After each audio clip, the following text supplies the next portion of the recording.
Seja muito bem-vindo a mais um episódio do Teomídia Cast. E hoje temos um convidado especial para falar de um assunto extremamente relevante para a sua vida cristã. Mas, depois da vinheta, fique conosco.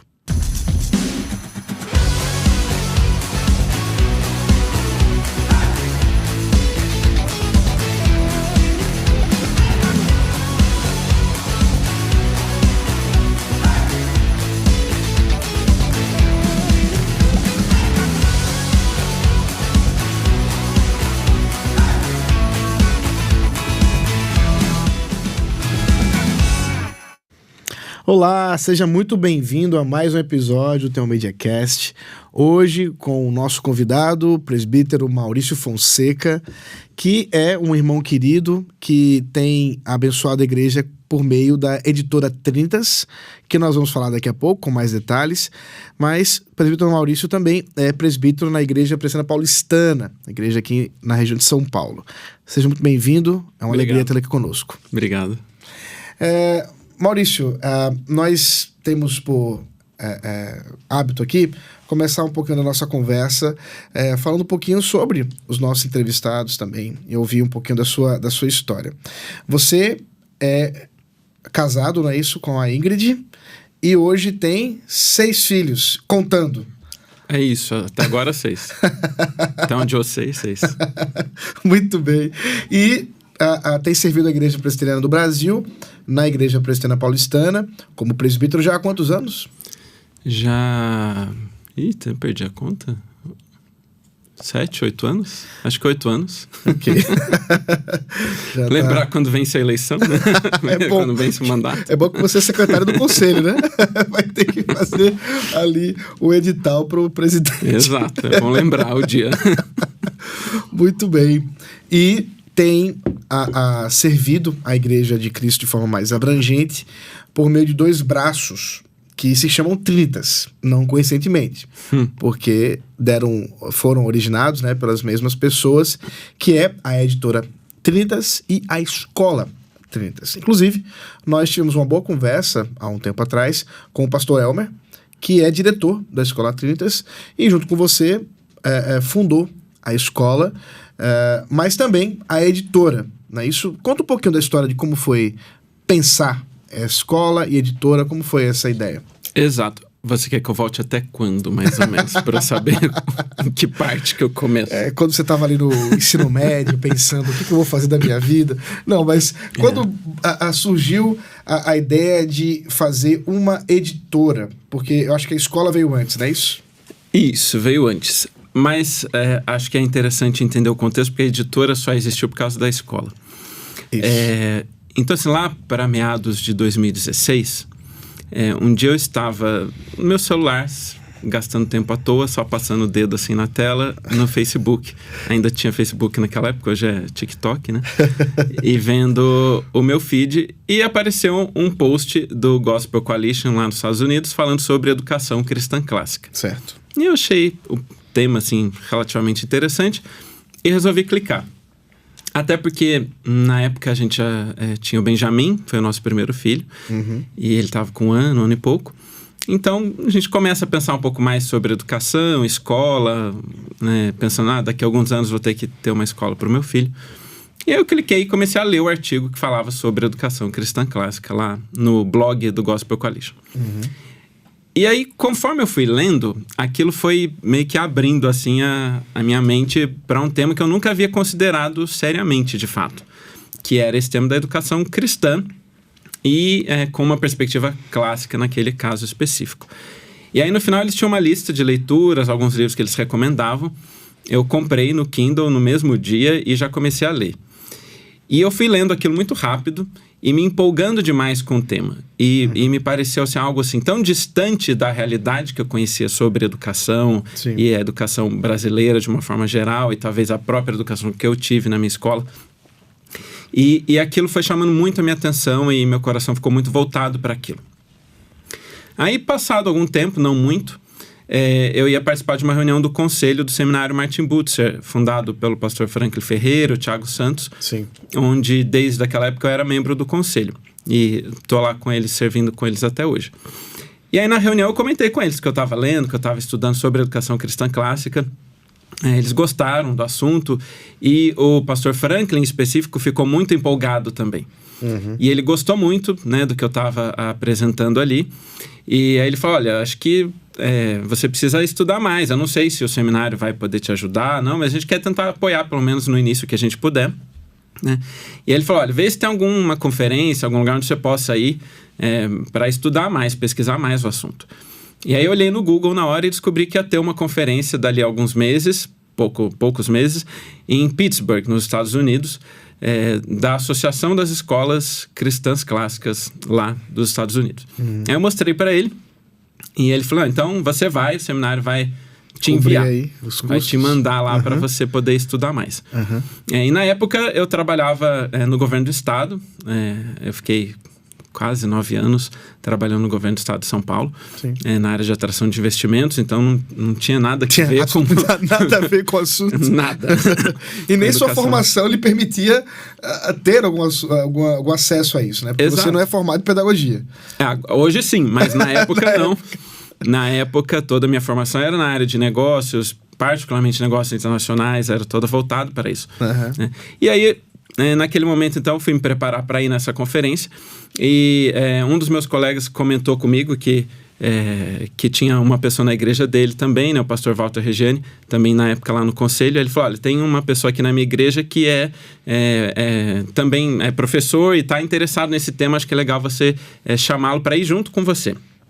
E aí eu fui chamá-lo para nós irmos juntos e era o pastor Elmer que esteve com você há alguns dias atrás. Sim. E aí lá então a gente pôde conhecer realmente muito melhor esse tema da educação cristã clássica e visitar várias escolas. Nós fomos, acho que em mais de 10 escolas naquela viagem. A gente pegou um carro e rodou o estado da Pensilvânia todo, fomos até Ohio e para vários lugares. E quanto mais nós íamos para essas escolas e ouvíamos aquelas palestras e líamos os livros, mais ficava claro para mim que era aquele o modelo de educação que parecia ser o mais bíblico, o mais adequado e era o que eu queria para os meus próprios filhos e, eventualmente, oferecer aquilo para outras crianças, outras famílias também. Sim. Mas ainda não passava pelo meu coração a ideia de que eu iria estar envolvido diretamente com a abertura da escola. Eu queria incentivar outras pessoas para que elas fizessem isso, né? E o Elmer, o pastor Elmer, na época também ficou empolgado e tal, e a gente começou a pensar o que fazer. Mas ainda havia muita incerteza. O fato é que as coisas com a escola foram andando muito rápido. E eu acho que ele já comentou um pouco sobre isso da vez que ele veio aqui, né? E foram avançando muito rápido. Só que logo nós percebemos que tinha uma dificuldade, que era o fato de que ninguém sabia o que era educação clássica ou educação cristã clássica quando a gente falava do assunto.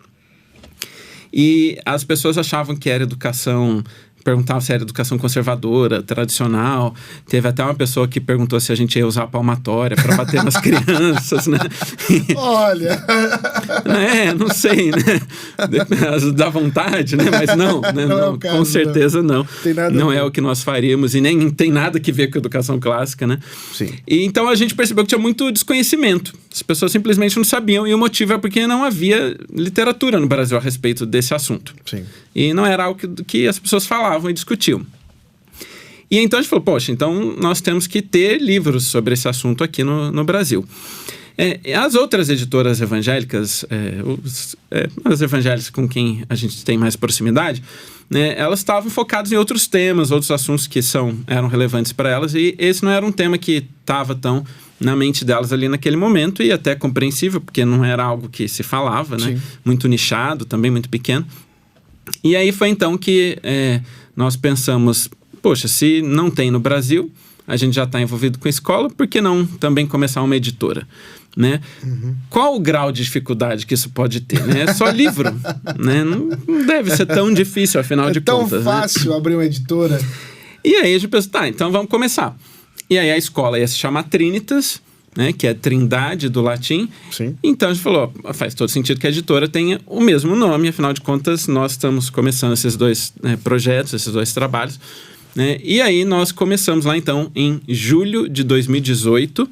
A data que a gente gosta de ter como marco foi 27 de julho, que foi um dia de 2018, que foi quando nós fizemos uma conferência aqui em São Paulo, em parceria com o Seminário Martin Butzer, para fazer o lançamento da escola e da editora. Perfeito. Então foi uma conferência sobre educação clássica. Nós tivemos várias pessoas aqui do Brasil como palestrantes, como o próprio pastor Franklin, pastor Jonas Madureira, sim, e alguns outros. E nós trouxemos dos Estados Unidos o Dr. Steve Turley, que era foi o autor do nosso primeiro livro. Então, o primeiro livro que nós publicamos foi um livro dele. Nós havíamos conhecido o Dr. Steve Turley lá, nessa primeira conferência. Ele era um dos preletores. Exato, ele era um dos preletores. A gente conheceu, ele foi muito solícito, muito caloroso, veio conversar com a gente e se dispôs a licenciar todos os livros dele para nós lançarmos aqui no Brasil. Né? Os que ele tinha o direito diretamente. Sim. E aí foi isso que nós fizemos. Então, a gente pegou um livrinho dele que era bem curtinho, umas 64 páginas, que chama Educação Clássica versus Educação Moderna, a visão de C.S. Lewis, em que ele comenta um outro livro pequeno também, chamado A Abolição do Homem, sim, de Lewis, que é o livro que normalmente eu recomendo para todo mundo que quer saber o que é educação cristã ou qual é o problema da educação hoje. Sim. Eu falo, você tem que ler o livro A Abolição do Homem. É um livro pequeno, você vai ler rápido, aí você não vai entender, isso, aí você vai esperar uns 15 dias e vai ler de novo. Normalmente é o que acontece. A primeira experiência é traumática. Teve uma pessoa a quem eu havia recomendado muito, né, que lesse, ela leu o livro, aí veio falar comigo depois, eu li o livro que você falou do C.S. Lewis. Eu falei, e aí, você gostou? Eu gostei demais, eu só não entendi nada, mas eu gostei muito. Mas é bonito. Normalmente é um pouco isso. Então eu recomendo, lê de novo, e aí lê o livro do Dr. Steve Turley, que você vai conseguir entender um pouco melhor do que é que Lewis está falando naquele livro A Abolição do Homem. E aí, então, nessa conferência, dia 27 de julho de 2018, nós fizemos o lançamento oficial da editora Trinitas, com o lançamento desse livro e com a vinda do próprio autor para coroar esse momento, né? E tá aqui com a gente. Inclusive, estamos próximos do aniversário, né? Então, exato, de 8 anos. Da editora e da escola, né? São as duas coisas estavam unidas, né? Porque a escola, assim, nós fizemos o lançamento ali, mas por conta até de ano letivo, essas coisas, ela só começou de fato em 2019. Sim. Mas nós já estávamos ali muito envolvidos em tudo, né? Em toda a parte documental, burocrática, contratação de equipe, definição de currículo, enfim, todos os trabalhos que precisam ser feitos antes da escola começar.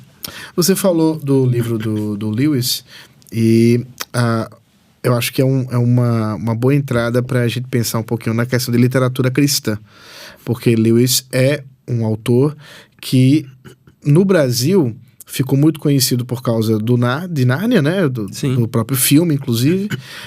Não estou certo se...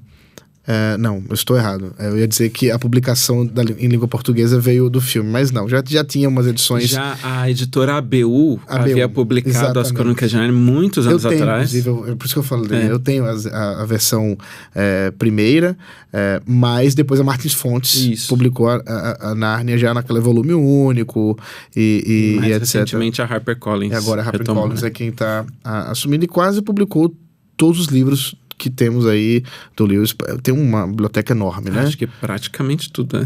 Só se for alguma coisa muito obscura, que ainda não. Publicaram muita coisa, de fato, dele. E Lewis é um autor muito diverso, né?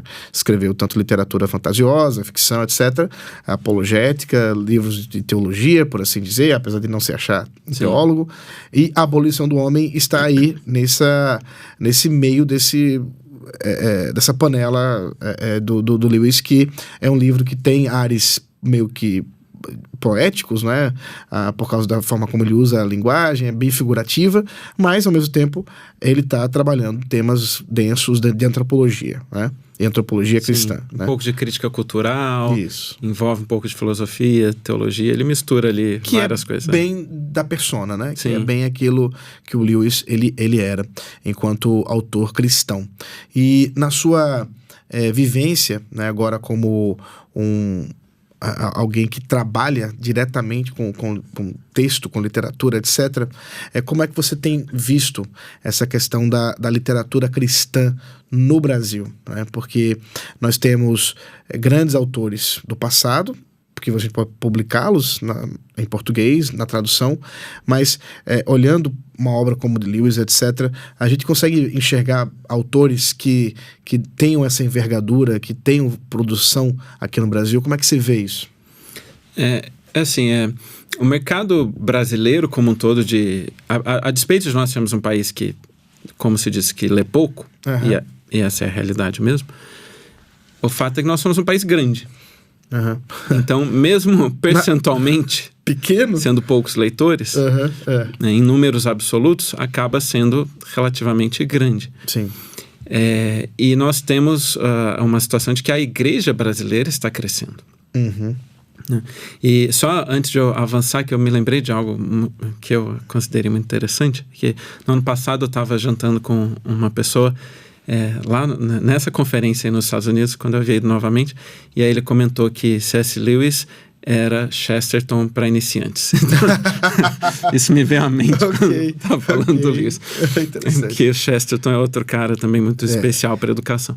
E que escreve sobre muitas coisas também, inclusive com ficção, com uma literatura mais teológica. Exato. E também com crítica cultural, que é o que ele gostava de fazer mesmo. E acho que talvez por isso esse comentário. Mas enfim, se é ou se não é, essa é uma outra discussão. Mas o que eu vejo assim, de interessante é que a igreja brasileira cresce. E muitas vezes nós, estando aqui dentro, nós somos muito críticos. Porque, de fato, há problemas. Nós vemos problemas na igreja evangélica brasileira, a igreja cristã de uma forma geral.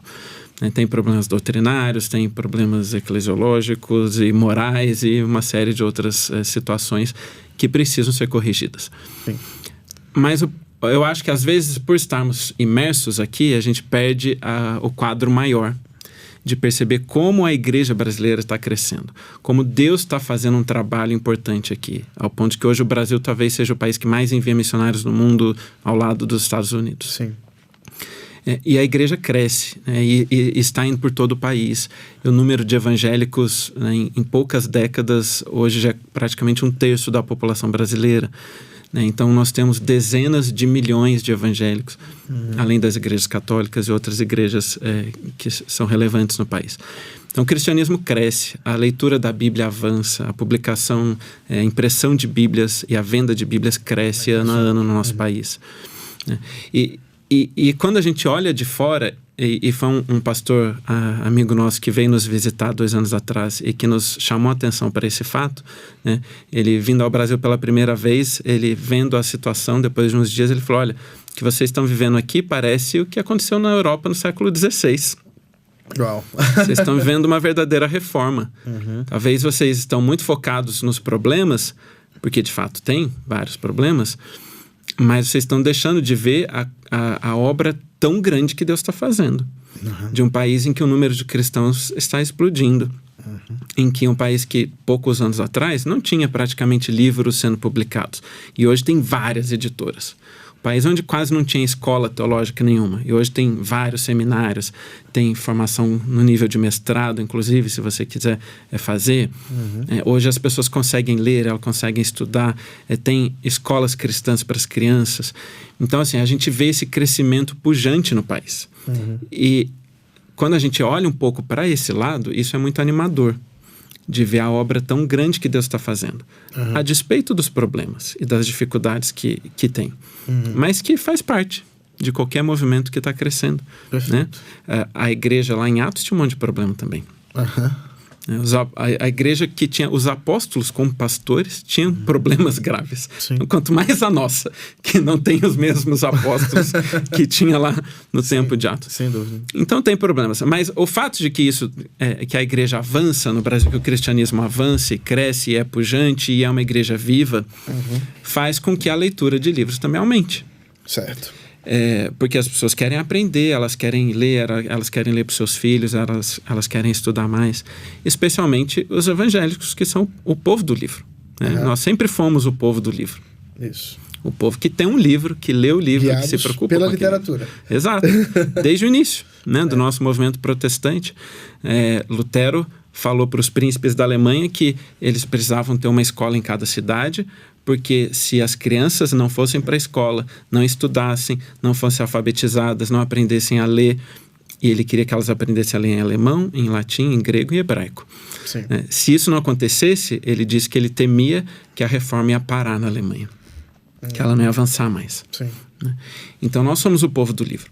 Então, ainda que o Brasil seja um país em que as pessoas leem pouco, em que tem poucas livrarias, em que tem todas essas dificuldades, a nossa educação é ruim, mas o mercado geral de livros cristãos cresce, porque as pessoas, o número absoluto vai crescendo e é cada vez maior, né? Então isso é animador de ver isso. E quando nós começamos o trabalho com a Trinitas, nós iniciamos a editora só com a coragem, praticamente, e com o desejo de trazer livros sobre educação clássica. Sim. Nós não tínhamos recursos, nós não tínhamos experiência e uma ingenuidade de achar que não ia ser tão difícil. Era isso que nós tínhamos. Sim. E Deus nos abençoou. E depois desse primeiro livro, do Dr. Steve Turley, vem um outro, do Dr. Chris Perrin, que é alguém que caminha com a gente até hoje, também é um amigo nosso. Esteve no Brasil ano passado, a gente esteve com ele aqui. E depois vem um outro livro da Nancy Wilson, Contentamento, que nós lançamos lá em 2018. E desde então, todos os anos, quase, ele é o livro mais vendido da editora. Interessante. E isso proporcionou que a gente conseguisse ir publicando mais livros, porque nós não tínhamos recursos de fora. Então, 100% do que a editora conseguia com a venda dos livros era reinvestido nela própria, para que a gente continuasse publicando mais livros, espalhando esses livros por todo o Brasil. Eu conversava com alguém ontem, um pouco de negócios, falando de estratégia, de marketing, coisas desse tipo, e essa pessoa queria entender um pouco melhor, do ponto de vista estratégico, qual era o nosso objetivo como editora, E aí eu falei para essa pessoa, eu falei, olha, nós poderíamos estar discutindo aqui negócios, pensando só na margem, e vamos lançar um livro super premium, mais caro, e a gente vai vender menos quantidade, mas vai conseguir mais dinheiro, e vai atingir menos pessoas, mas tudo bem. A gente até pode lançar um livro mais premium, mais caro, e às vezes a gente faz isso, mas o nosso objetivo maior como editora é levar uma mensagem que nós cremos que é boa para o maior número possível de pessoas no nosso país. Sim. E, de fato, até para outros lugares, porque hoje nossos livros chegam na Europa e na África também, nos países de língua portuguesa. Então, nós queremos alcançar o maior número possível de pessoas. A gente quer que esses livros transformem a vida das pessoas. Porque os livros têm esse poder de chegar e, quando a pessoa lê, aquilo entra de tal forma no coração, na mente dela, que muda a vida dela, como o meu. Quando eu li aqueles livros de educação clássica, e me fez querer ir para uma conferência, me fez querer começar uma escola e uma editora e me envolver com esse monte de coisa que não fazia nada disso parte da minha vida. E aí, às vezes, por exemplo, eu estou num evento, estou em algum lugar, como eu estava recentemente num evento, e aí uma senhora me viu assim e me reconheceu e veio falar comigo. Aí pôs a mão assim no meu ombro e tal, me pediu para conversar comigo por 1 minuto, aí eu comecei a falar com ela e ela começou a chorar antes de falar. Ok. E aí ela chorava, aí ela pediu desculpas e tal, e falou assim, olha, eu tô emocionada porque eu sou professora há 30 anos. E eu sinto que ao longo de todo esse tempo eu não fiz o trabalho que eu deveria fazer. Eu não agi como uma cristã dentro da sala de aula. E eu sinto que muitas vezes eu afastei os meus alunos de Deus ao invés de aproximá-los de Deus. E aí eu li um livro da Trinitas que chegou a mim quase que por acaso. E eu li esse livro sobre educação. E conforme eu ia lendo, aquilo bateu tão forte no meu coração que eu tinha certeza que eu precisava me arrepender e mudar toda a minha forma de ensinar e fazer de uma forma completamente diferente. E aí ela disse que ela fez isso. Então, ela tinha agora como missão da vida dela falar para o máximo possível de professores que ela conhecia e garantir que agora ela ia poder fazer diferente na sala de aula. E aí isso compensa todo o esforço, todo o trabalho que a gente tem. Sim. E é isso que a gente quer, de fato, chegar nos rincões do Brasil com essa mensagem que nós cremos que é boa e que por isso precisa chegar no maior número possível de pessoas. Um livro, ele é quase como um filho, muitas vezes, Quem escreve, quem publica, tem um relacionamento quase que afetivo, às vezes é afetivo de fato, com aquele livro. Olhando para os livros que vocês já publicaram, que a editora já publicou, qual livro que você mais gosta da editora? É muito difícil Eu essa não pergunta. perguntei qual filho que você mais gosta. Eu poderia ter feito isso, mas eu não fiz. Tô falando dos livros. Essa pergunta é muito difícil. Eu não sei muito bem como responder, não. Tem alguns livros que eu acabo gostando muito, né? Com certeza, um dos livros que é uma série que eu gosto mais de que nós publicamos é a saga Wingfeather. Que não é um livro de teologia, não é um livro sobre educação, é um livro de fantasia. Sim. Infanto-juvenil. Mas o que me chama mais atenção é como esse livro chega na vida das crianças. E aí, falando de histórias, 2 meses atrás eu estava num evento em Vitória, lá em parceria lá com a primeira igreja presbiteriana, o reverendo Jailton. E nós estávamos lá para um evento em que nós íamos fazer o lançamento de um livro, junto com o reverendo Chris Riley, que era o autor desse livro. E 2 anos antes, eu havia ido nessa mesma igreja para um outro evento. Eu havia estado lá. E aí eu estava ali andando pela igreja, um pouco antes de começar, e veio uma senhora com um menino de uns 11 anos, acho aproximadamente, vindo falar comigo. Aí ela me chamou e falou assim, olha, eu quero falar com você. Você lembra do meu filho? Aí eu olhei para ele, não tinha certeza se eu lembrava, não. Ela, então, eu quero te agradecer. Eu falei, tá, obrigado, mas pelo quê, né? Assim, obrigado. Ela, porque 2 anos atrás, teve um evento aqui na nossa igreja, e você estava aqui, e aí você estava lá no stand da Trinitas, apresentando lá os livros, vendendo.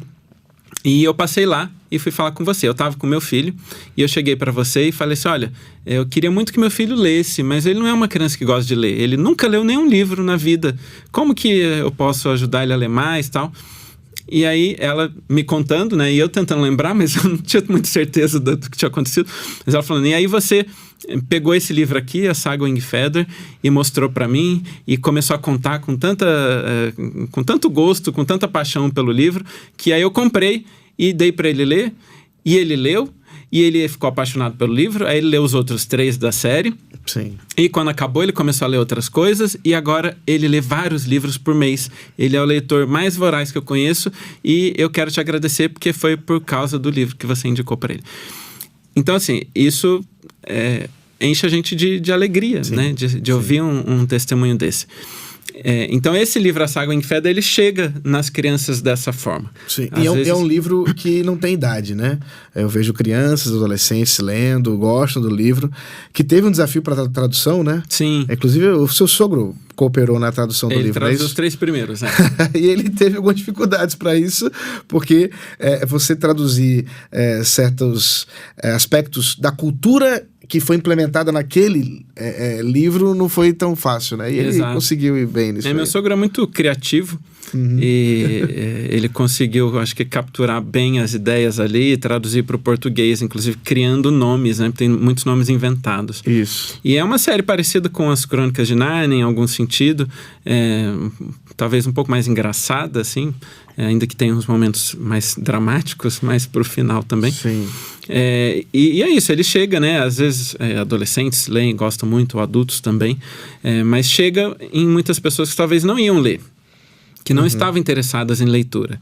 E aí, então, com capítulos curtos, bem dinâmicos, com uma história cheia de princípios cristãos, mas que não é proselitista, não com fica... alguma ilustração, não é Isso. todo ilustrado, mas tem algumas ilustrações. O próprio autor fez ilustração? Não, foi o Joe Sutphin. E o autor, ele também é músico, não é isso? Isso, ele, antes de ser escritor, ele já era um músico bem famoso nos Estados Unidos, ele é um cantor, né, o Andrew Peterson, e então ele já era bem conhecido como cantor e resolveu se aventurar nesse mundo da literatura, né, escrever, e os livros foram um sucesso muito grande lá nos Estados Unidos. Inclusive, tem desenho, não apenas ilustração do livro, mas depois ele virou desenho animado, não é isso? Isso, virou uma série em animação que está na Amazon Prime, inclusive acho que 3 primeiras temporadas já. A gente ajudou a falar para eles os nomes das coisas, né? A Amazon veio atrás da gente perguntar. Porque já estava traduzido, né? Para usar os mesmos nomes, então foi até interessante poder colaborar um pouquinho. E foi um sucesso muito grande, né? E nós trouxemos isso para o Brasil na época quando eu conheci os livros em inglês lá nos Estados Unidos e comecei a ler o primeiro e gostei bastante. fiquei com esse desejo de trazer, mas nós, na época, éramos muito pequenos. Nós ainda somos uma editora pequena. Graças a Deus, todo ano a gente tem crescido bastante, mas aquele ano éramos minúsculos, muitíssimo pequenos. E aí a gente foi meio que na cara e na coragem falar com a maior editora do mundo, que é a Penguin, né, que lança 10 mil livros por ano. Eu falei, olha, eu sou aqui do Brasil, uma editorazinha desse tamanho, e eu quero publicar um dos seus best-sellers, né? Mas pela graça de Deus, eles falaram sim. Até hoje eu não sei porquê. Que eles viram no e-mail. Mas eles falaram que sim. Né? E a gente pôde lançar os livros aqui. E eu fico muito feliz de saber que eles chegam nessas pessoas, nas crianças, nos adolescentes. E é isso. Tantos que talvez nunca fossem ler nada, de repente começam a ler porque se encantaram com a história da família Igby lá na saga Wingfeather, né? E começam a acompanhar, e aquilo leva aquelas crianças, aqueles adolescentes para um mundo de leitura que talvez eles nunca iriam conhecer. Então, não isso... tem como não se apaixonar, né? Não tem como. Então imagino que tem outros livros que também carregam essa história com você. Tem outros que, por diferentes motivos, a gente também acaba gostando muito. Claro que o primeiro livro marca muito. Então é isso que eu comentei do Dr. Steve Turley. Marcou demais a gente. Ele esteve no Brasil agora, mês passado, ele estava aqui de novo para um outro evento. A gente pôde conversar bastante, nós fomos almoçar com ele. E foi interessante ele comentando, né? Ele falou assim, 8 anos atrás eu estive aqui no Brasil e tinham algumas coisas que estavam acontecendo. Agora ele é um youtuber na área de política, né? Ele fala disso. Ele mudou um pouco, ele tem um YouTube com acho que mais de 2 milhões de seguidores lá nos Estados Unidos e tal. E do lado conservador, né? Então foi interessante ele comentar. Ele falou assim, olha, quando eu vim 8 anos atrás, o Lula estava preso, o Bolsonaro era presidente. Quem sabe as coisas não acontecem já que eu vim de novo para o Brasil, né? Falei, vamos ver. Traga bons ventos. Foi engraçado, né? Mas então esse foi um livro que marcou a gente também, por ter sido o primeiro. O contentamento pelo fato de que é um livro tão amado pelas mulheres. Todas as mulheres que leem parecem que vocês têm uma edição capa dura. Também. Tem uma edição toda ilustrada, colorida, bem bonita, para quem quiser uma edição de presente, para ficar para a vida inteira. E tem a edição mais simples, isso, que tem o mesmo conteúdo, mas numa roupagem mais simples, né? Legal. E é isso. Como é um livro que é um dos mais vendidos praticamente todo ano, e as mulheres gostam demais, ainda que homens também possam ler e vão ter muito proveito também com a leitura, como eu tive, e vários outros. Mas é um livro que normalmente as mulheres acabam comprando mais, lendo mais. Ele acabou marcando também. Foi o terceiro livro que nós publicamos e já fez tanto sucesso, né? Ainda mais para uma editora tão pequena. Na área de educação clássica, a gente publicou muitas coisas, mas tem um específico que eu acho que é o mais importante que nós publicamos nesse assunto, que é o livro Em Defesa da Educação Clássica, do pastor Douglas Wilson. Os outros, eles tratam de diferentes aspectos da educação cristã clássica, mas esse eu acho que ele faz uma apologética melhor da educação cristã clássica. Então, primeiro falando sobre o tema da confessionalidade na educação, por que isso é relevante, porque para um cristão educação isso é tão importante. Não é neutro, né? Exato. E depois falando da educação clássica em si, né? E visto que ele foi o grande precursor lá nos Estados Unidos, né, do renascimento da educação clássica lá, né? Então ele consegue escrever mostrando muito também dessa experiência de 40 anos fazendo isso. Então eu entendo que esse é um livro bem importante nesse assunto. E muita gente que entra em contato com ele, lê, acaba se apaixonando pela educação clássica. Né? E assim, a gente acaba viajando muito para eventos, para congressos e coisas assim. Né? E eu sempre encontro com as escolas que estão abrindo pelo Brasil. Né? Desde que nós começamos lá em 2018 para 2019, né, quando não tinha praticamente nenhuma escola, e a gente começou lá junto naquele mesmo ano, abriu a Trinitas, abriu a William Carey em Franca, no interior de São Paulo, né, e abriu a ECMA no interior do Piauí, em Floriano. Acho que, se eu não me engano, foram essas 3 que abriram naquele ano. E desde então, de um movimento que começou com 3 escolas, agora a gente tem quase 60 escolas pelo Brasil em 8 anos.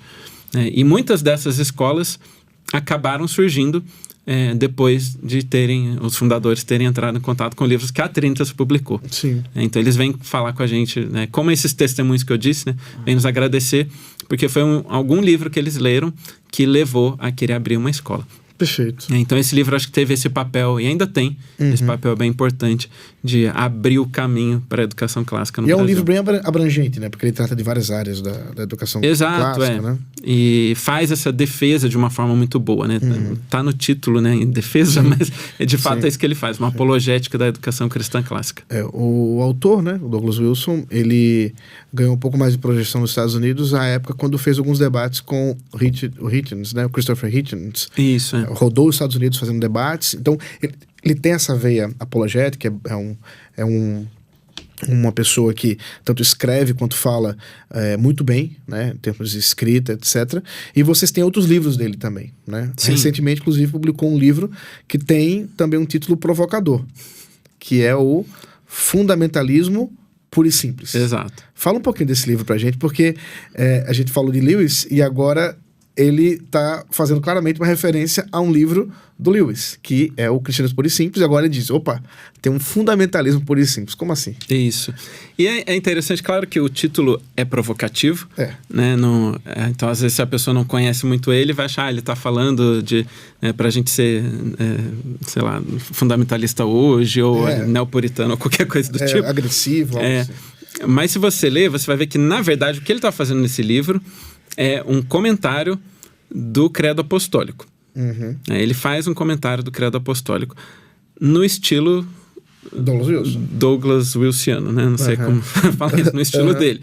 Que é um estilo mais provocativo, é um estilo de alguém que fala por metáforas o tempo inteiro. Né? Então, às vezes, você demora um pouquinho para acompanhar, né? E que não tem medo de entrar em brigas também. Mas qual que é a ideia, né? Ele busca mostrar assim, que o que a gente precisa é, de fato, voltar aos fundamentos. E que a palavra fundamentalista acabou ganhando uma carga negativa. Né? Uma carga semântica negativa ao longo do tempo, e talvez com razão, não sei, isso é um papo para um outro dia.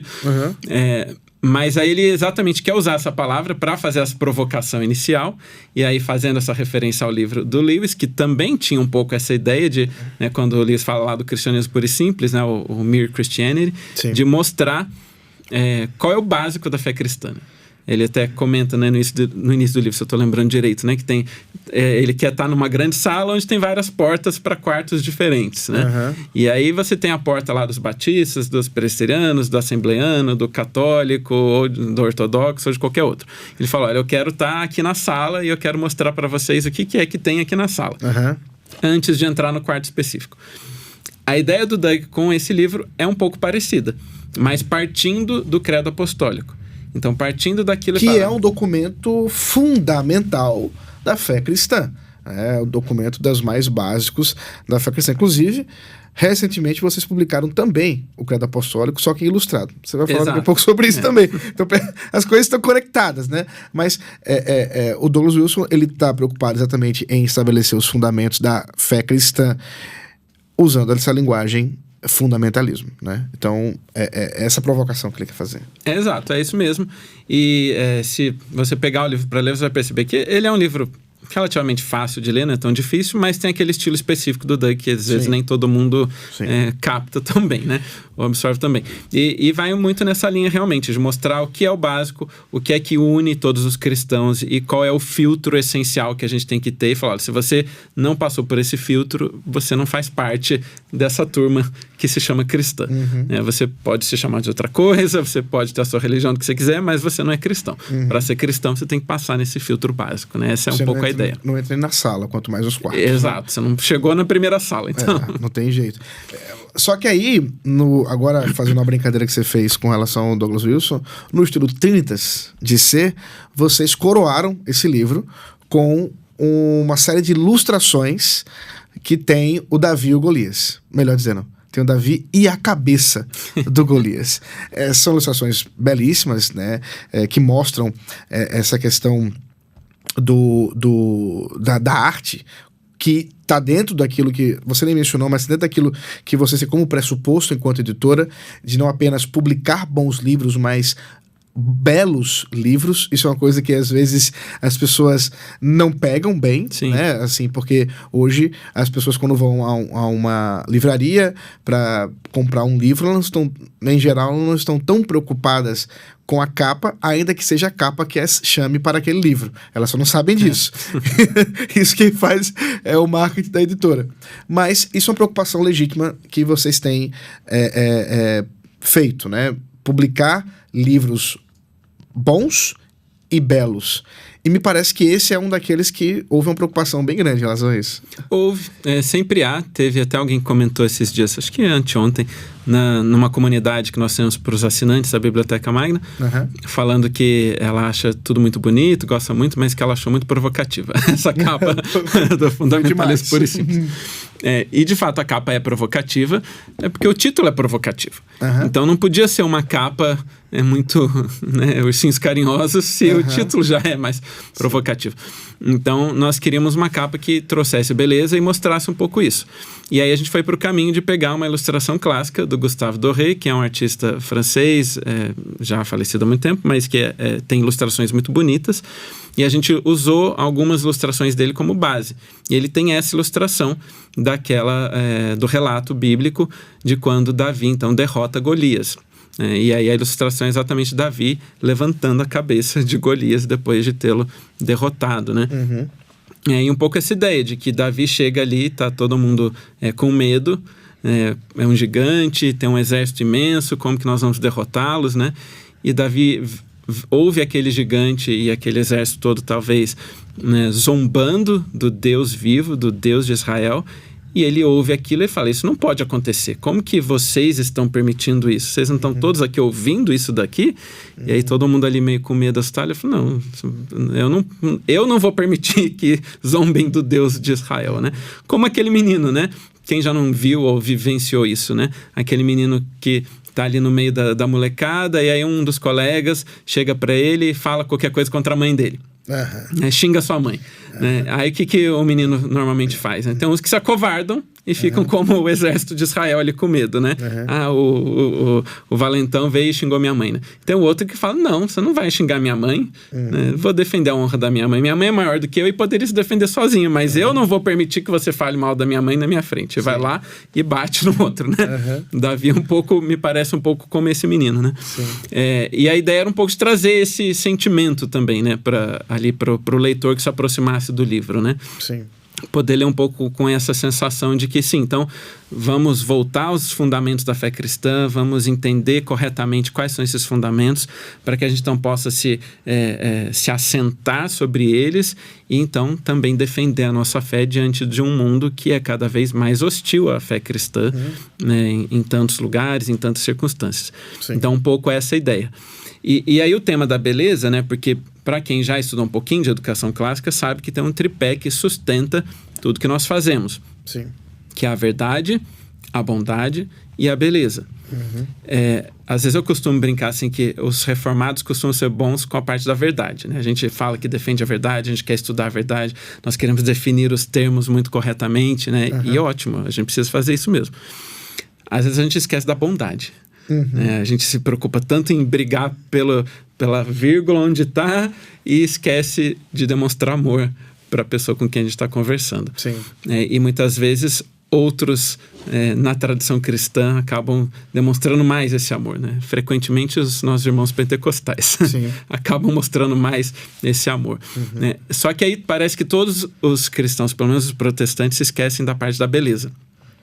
E aí nós temos igrejas feias, igrejas que são caixotes, que são galpões, lugares desprovidos de qualquer beleza que seja.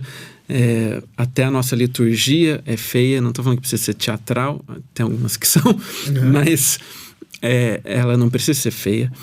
E a gente esquece da beleza em quase tudo que a gente faz, né? E hoje em dia o mundo está tão desprovido de beleza, né? Tudo tem que ser prático, mas não precisa ser belo, né? Antigamente, se voltar 100 anos atrás, um poste para iluminar a rua era a coisa mais bonita que tinha.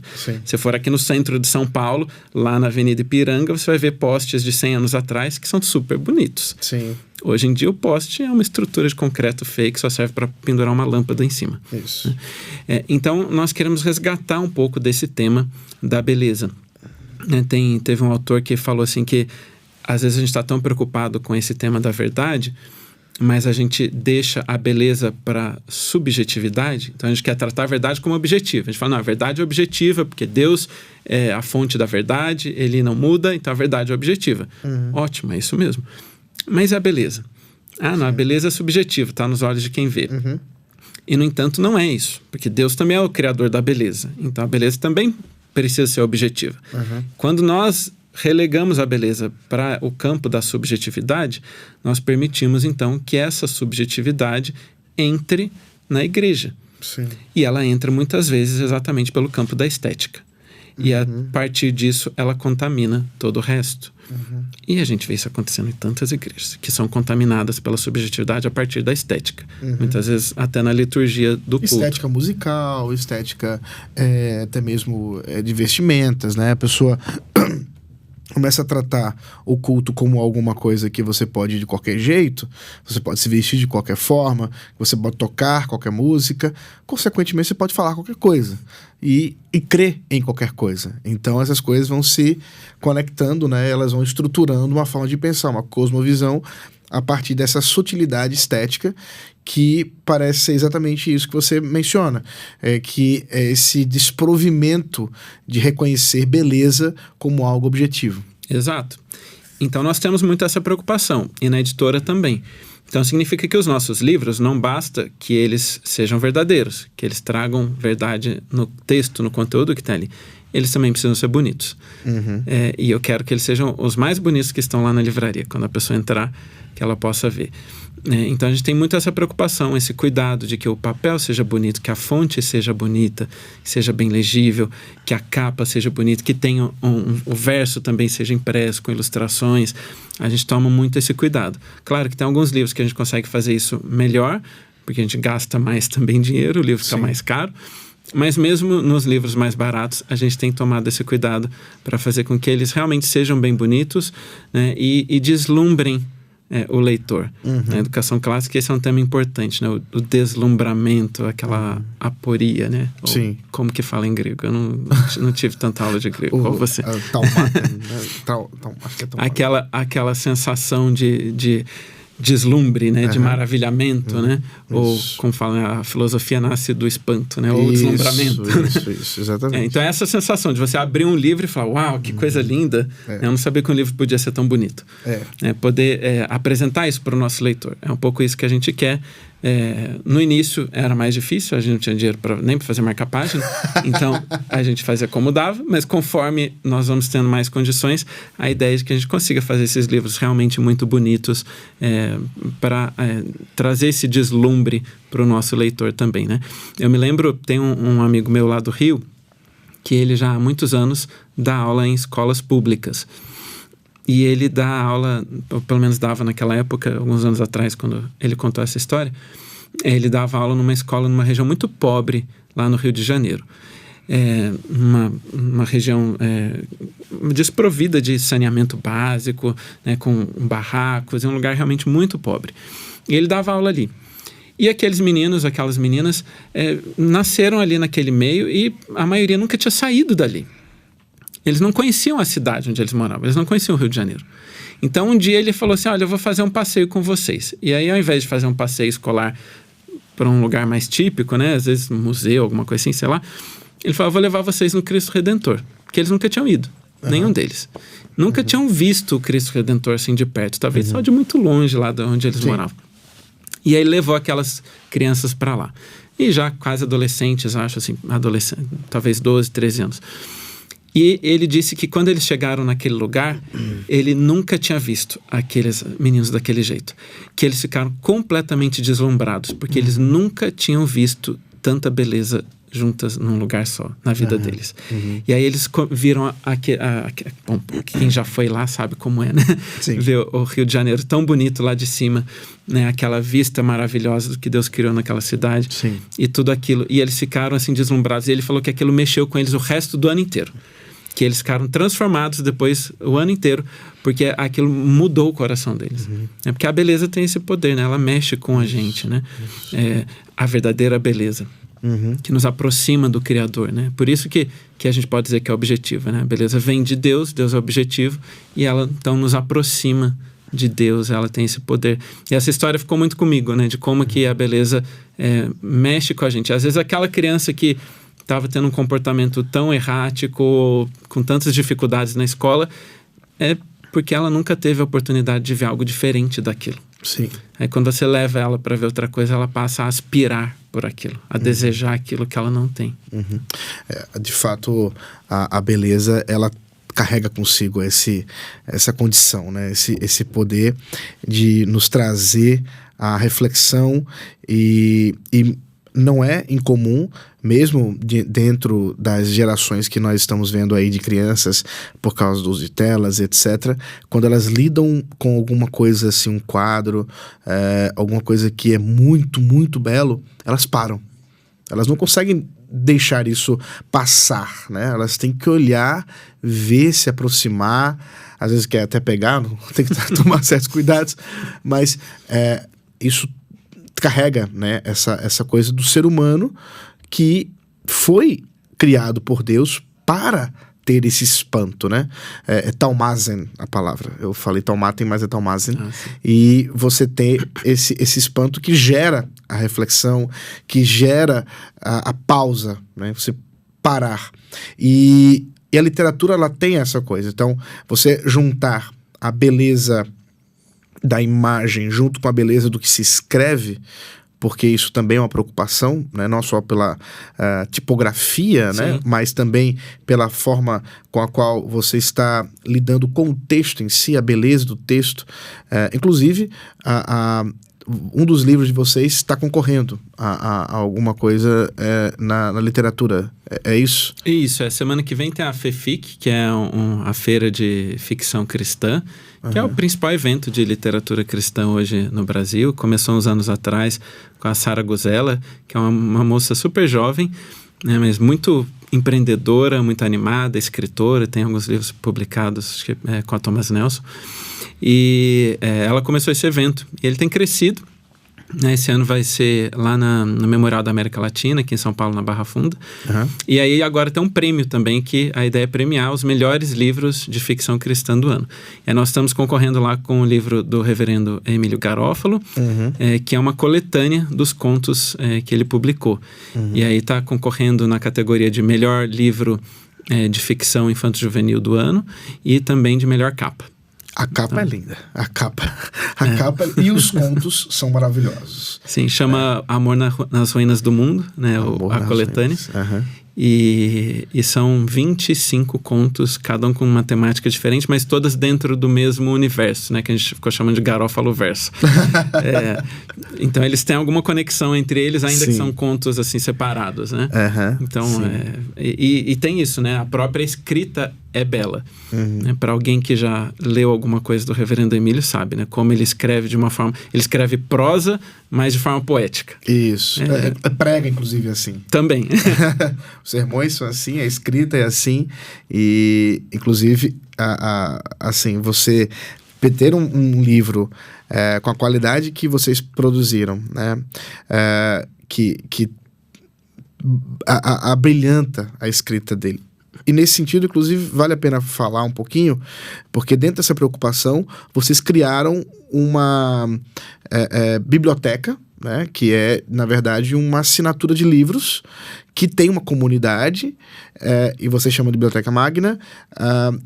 E aí eu queria que você falasse um pouquinho de como foi essa construção, o que é isso, né, em termos da qualidade dos livros, etc., que a pessoa ganha ao participar disso, porque temos outras assinaturas de livros por aí, mas qual é o diferencial da Biblioteca Magna?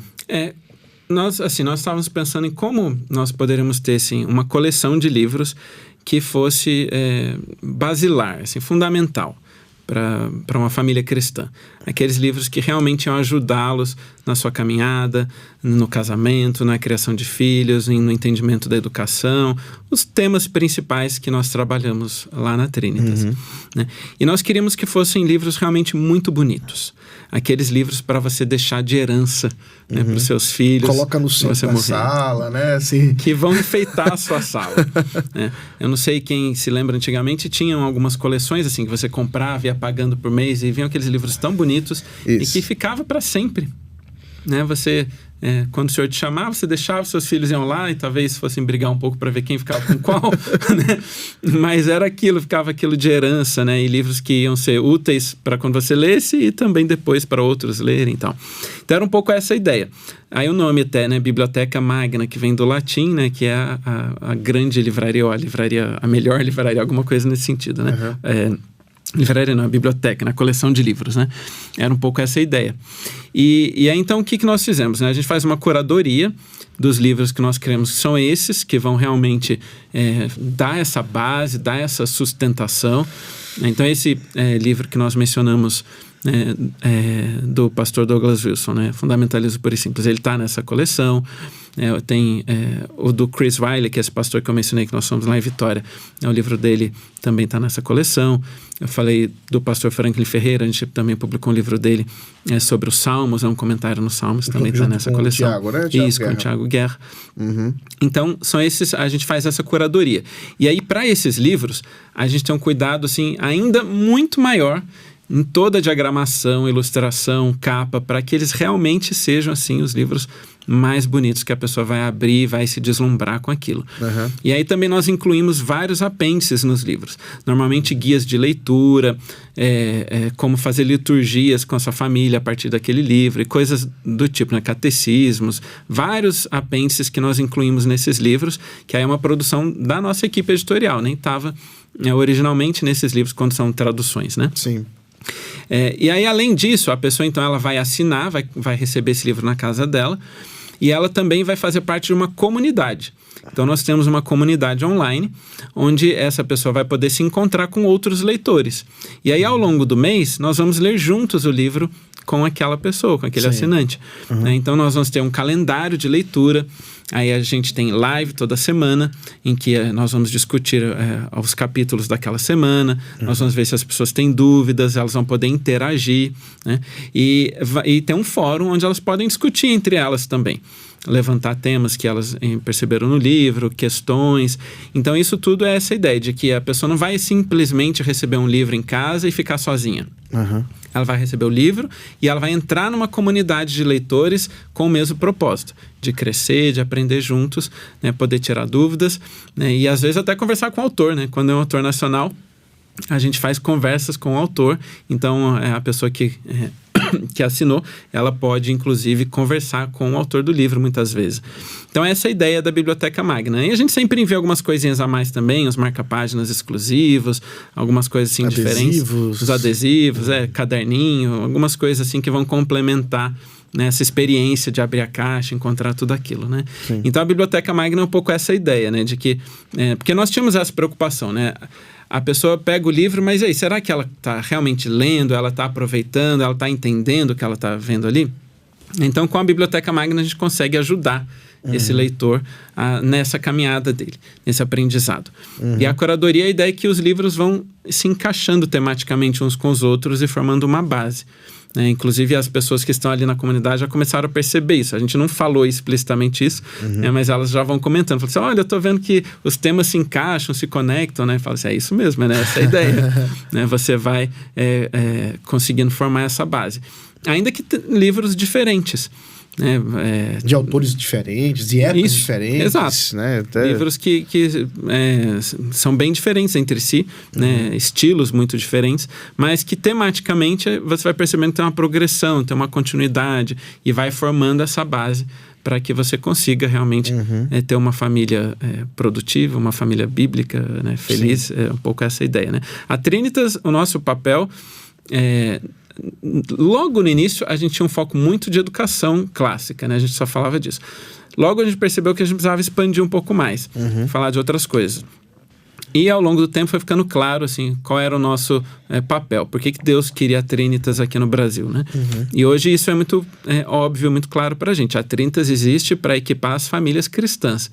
Nós queremos equipar os pais e as mães, né, para que eles possam ter um casamento frutífero, bíblico, feliz, educar filhos na paideia do Senhor, na demonstração do Senhor, como diz lá em Efésios 6,4. Sim. Né, e possam ser membros ativos da sua comunidade, possam trazer coisas para a mesa, como se diz, né, possam contribuir com a sua comunidade.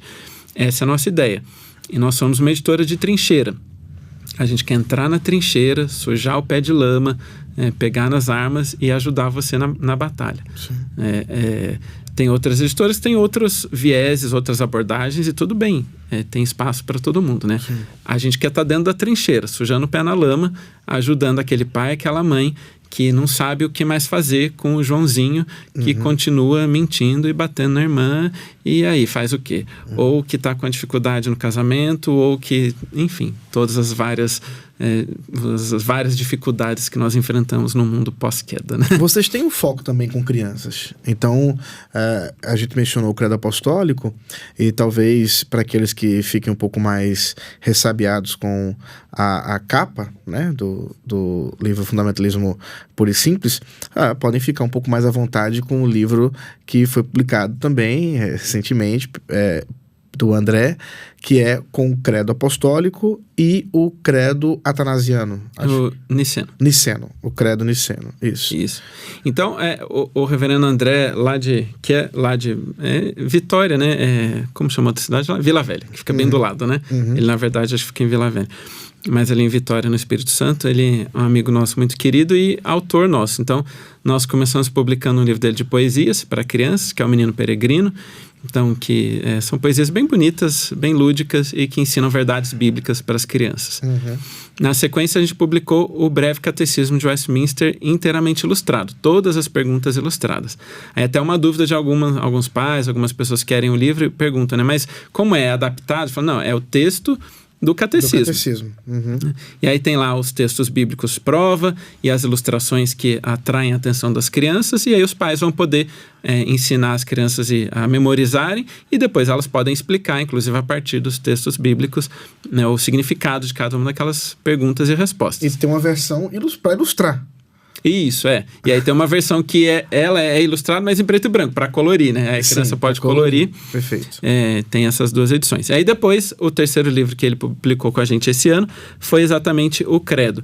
Então, qual era a ideia, né? A gente já teve o catecismo e agora a gente queria um texto um pouco mais, basilar para a fé cristã como um todo, né? Como a gente já discutiu aqui a respeito do Credo Apostólico. E aí também é o Credo Apostólico inteiro, né? Não é uma versão adaptada, né? Ainda que tem diferentes traduções em português, né? Mas não é uma adaptação, é o texto do credo em si e depois o credo niceno.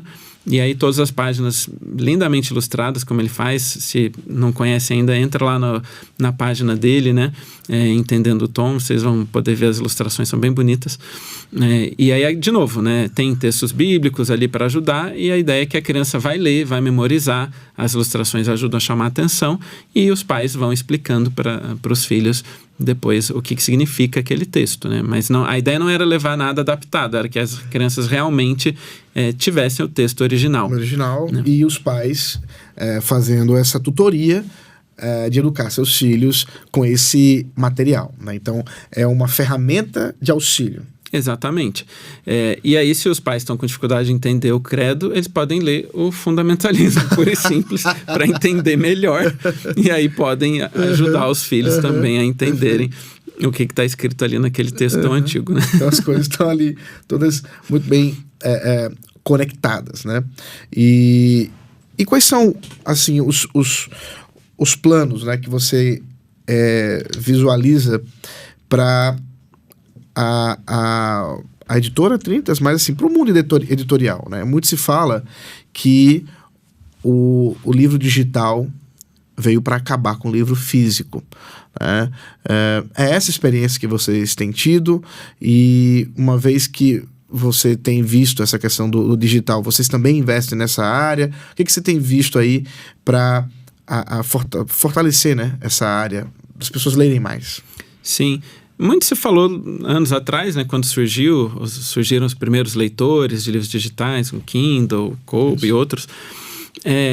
E tinha essa expectativa, né? O que vai acontecer? Será que todo mundo vai ter um leitor digital? Ninguém mais vai ter livro impresso, né? E aí os livros digitais surgiram, cresceram, depois eles começaram a diminuir e estabilizaram. E tem ficado assim já há vários anos. E eu imagino que, pelo menos no futuro que a gente consegue vislumbrar, deve manter mais ou menos do mesmo jeito. Sim. Acho que em quase nenhum país os livros digitais têm mais do que 10% do mercado total e dos leitores. Porque as pessoas ainda preferem o livro físico. Porque o livro físico tem algumas vantagens, né? A primeira é que ele não precisa de pilha, nem de bateria, né? Você não precisa botar nada ali para ligar na energia. Sim. Não tem o risco da bateria acabar no meio da sua leitura e você não poder continuar a leitura, né? Você pode carregar ele por onde você quiser. Ainda que ele ocupa um volume maior, né, de espaço, mas ele tem várias vantagens. E tem a questão tátil. Da experiência, né? Dessa experiência, que é muito diferente. Verdade. Se você pega um livro desses, como eu mencionei, que tem uma capa que a gente ficou meses pensando nela, ilustrando, desenhando, uma fonte específica, um espaçamento específico. Né?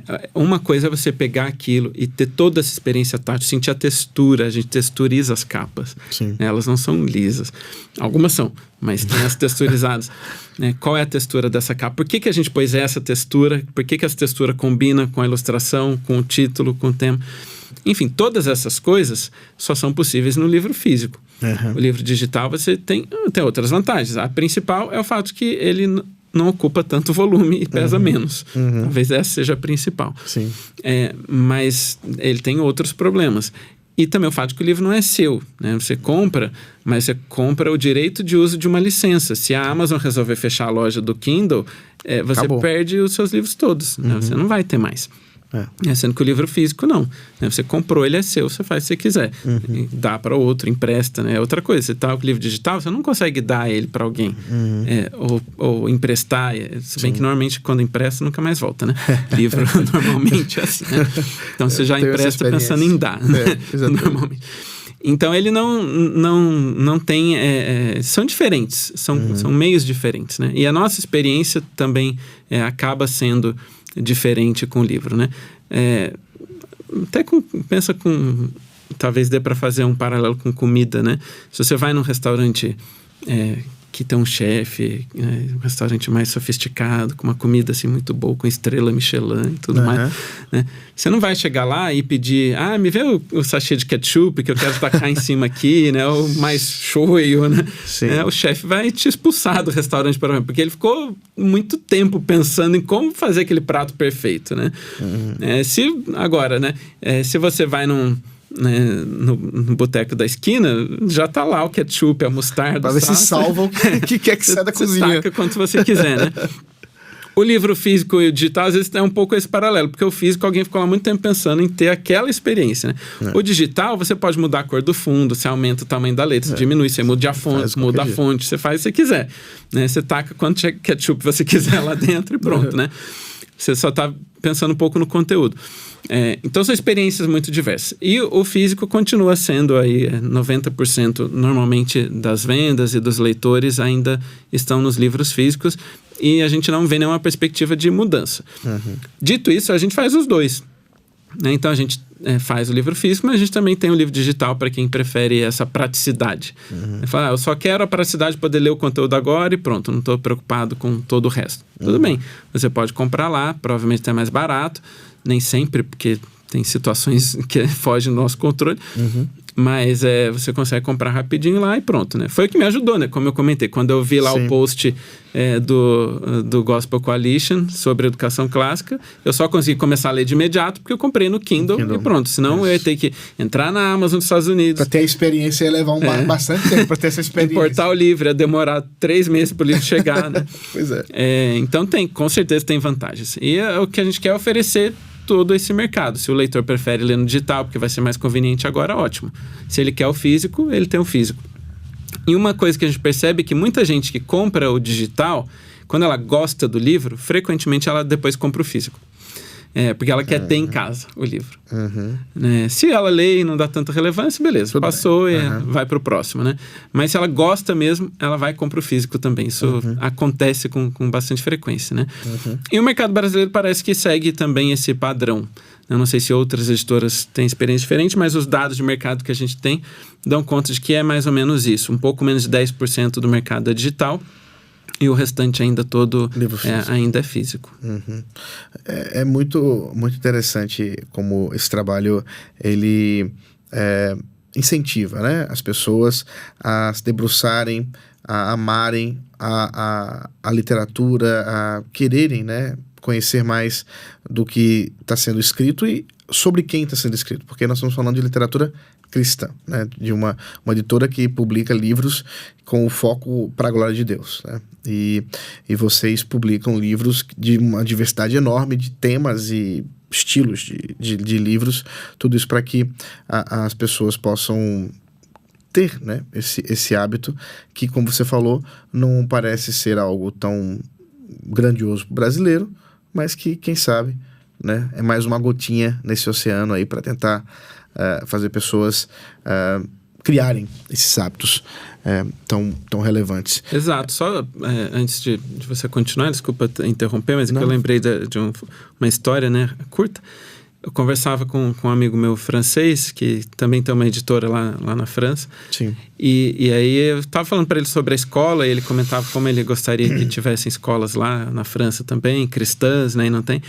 E aí eu comentei, nossa escola, né, que já tem em torno de 400 alunos e tal.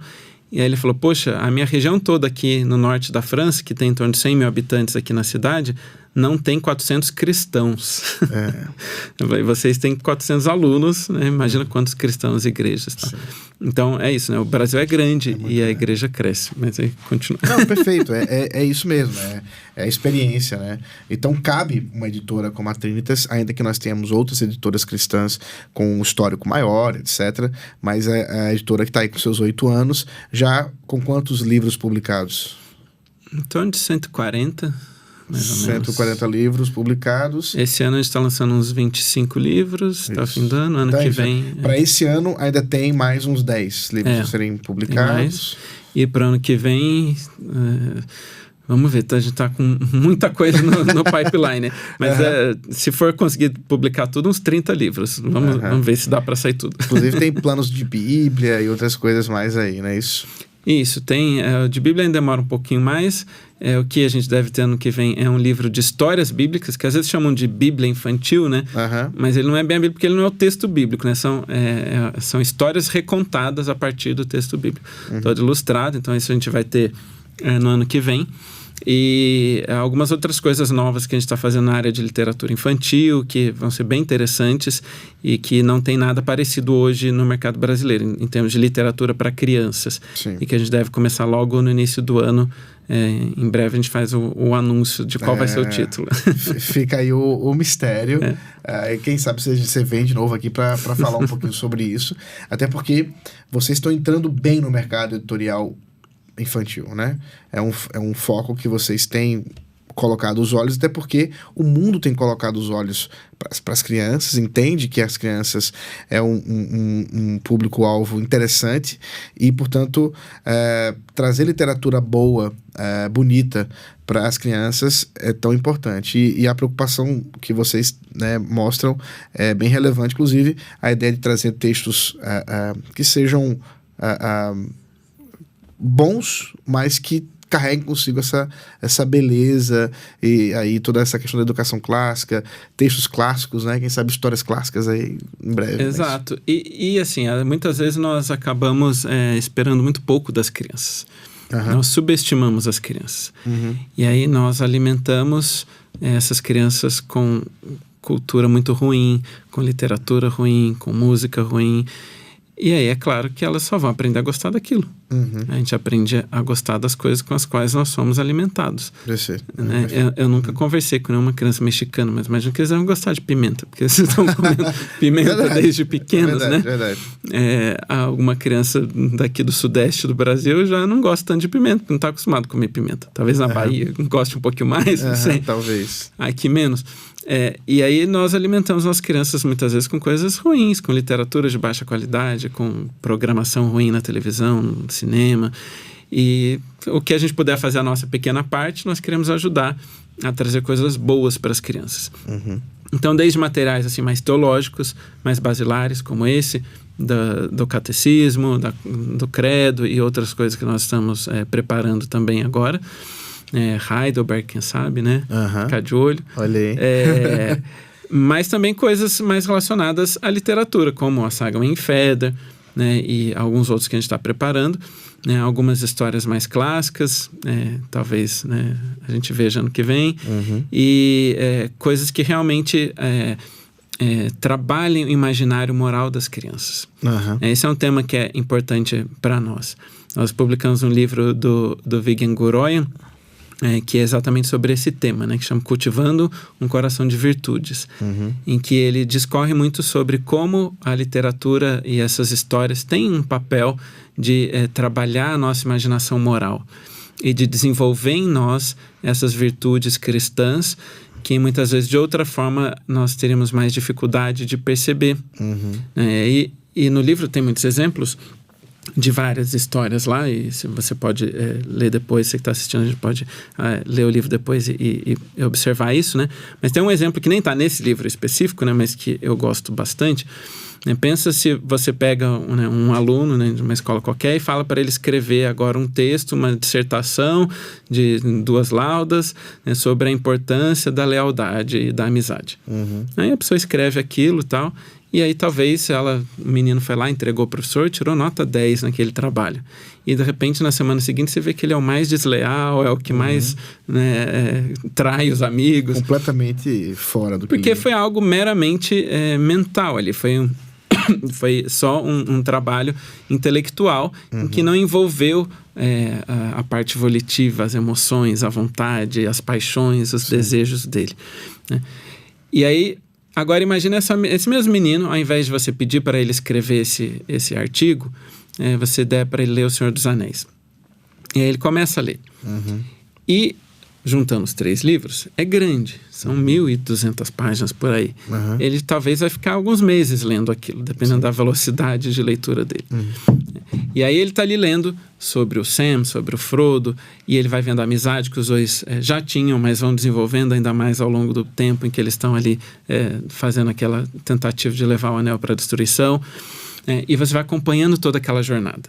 E ao longo dos meses em que você está lendo, você vai se tornando amigo daqueles personagens. Sim. Eles passam a se tornar... de se emocionar junto com eles. Exato. E de viver as mesmas emoções que eles estão vivendo, seja de alegria, de preocupação, de tristeza. Você vai vivendo aquilo juntos.